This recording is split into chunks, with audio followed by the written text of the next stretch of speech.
Halo masyarakat super, selamat datang di Jalan Emas.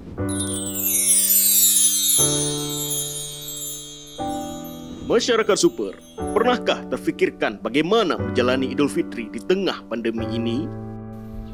Sepi sih, kan biasanya ngumpul bareng keluarga. Kalau di rumah aja nggak seru sih. Tapi, pernahkah terfikirkan bagaimana dengan mereka yang berada di garis depan melawan corona? Jangankan menikmati Idul Fitri bersama keluarga, menjalani hari biasa pun mereka rela meninggalkan banyak hal. Mereka rela meninggalkan keluarga, rumah, demi tugas yang lebih penting. Mereka adalah pahlawan yang rela berkorban demi menyembuhkan Indonesia dari COVID-19.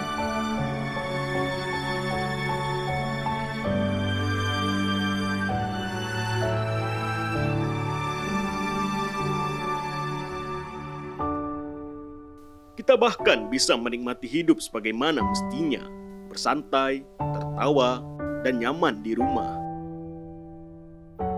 Mereka patut diberikan apresiasi, dukungan, dan doa agar mereka tetap semangat dalam bertugas.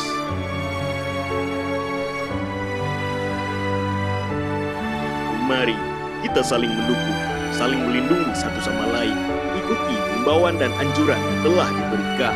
Ini semua demi keselamatan kita, umat manusia. Ayo berjuang bersama. Itu